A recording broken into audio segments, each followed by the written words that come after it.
Hi everyone! You know, there's a small sentence doing an extraordinary amount of damage in schools. It usually begins with, we can't. We can't change the timetable, we can't reduce the number of meetings, we can't trust people to make that decision, we can't try that because the parents won't like it, we can't stop doing it because we've always done it, and my personal favourite, that would never work here. Notice that one doesn't have the word can't in it. And it's usually said just before anybody has made even the slightest attempt to see whether it might, in fact, actually work here.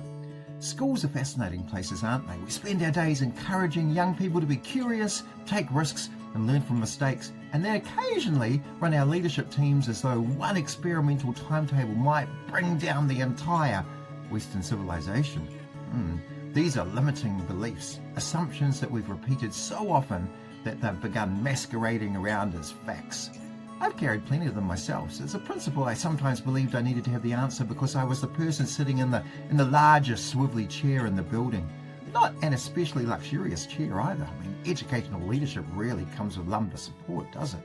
But I believed asking for help might make me look uncertain, and I believed a good principle should be available to everybody all the time.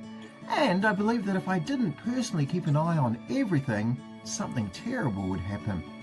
What actually happened was that I became extremely busy and other people became extremely dependent, and the school didn't become noticeably more magnificent. Strange that. Albert Bandura's research into self-efficacy helps explain why beliefs matter. Self-efficacy, well, that's our belief that we can organise and carry out the actions needed to produce a result. It influences what we attempt and how long we persist and how we respond when things become difficult. But this isn't simply about standing in front of a mirror each morning and say, hey, I'm a magnificent educational leader, while cleaning your teeth.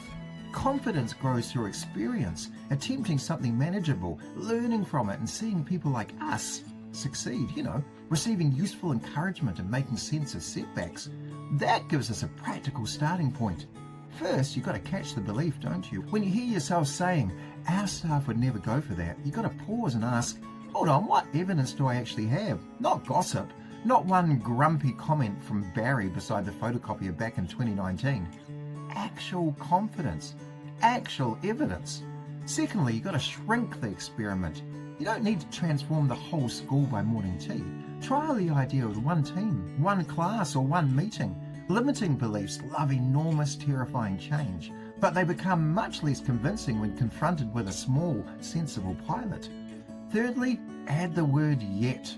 We don't know how to do this yet. We haven't built that trust yet.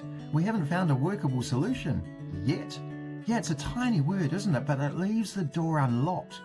Fourthly, watch the beliefs you hand out to other people.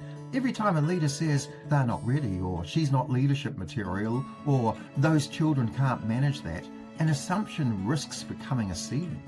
High expectations aren't about ignoring difficulty. They're about refusing to confuse someone's current position with their final destination. Finally, create a culture where people can question the school's favourite assumptions without being treated as mildly dangerous. Ask, what are we assuming? What might become possible if that assumption isn't true? What's one safe way that we could test that? You see, leadership isn't about believing anything's possible. Some things genuinely aren't. You can't run a school with no money, no people, and 12 inspirational quotes laminated in the staff room. It's just not possible. But we should regularly check whether that barrier in front of us is actually real, or whether it's simply a sentence that we've been repeating for far too long. Sometimes the biggest thing holding a school back isn't policy at all, or funding, or even workload. Sometimes it's a belief nobody has thought to challenge. Yet. Now, if you've enjoyed this video, then you'll undoubtedly enjoy reading my latest book, 54 Quotes and Provocations. It's stacked full of great leadership quotes and ideas to help free up your thinking time so that you can enjoy your job a lot more. Go and get your copy now.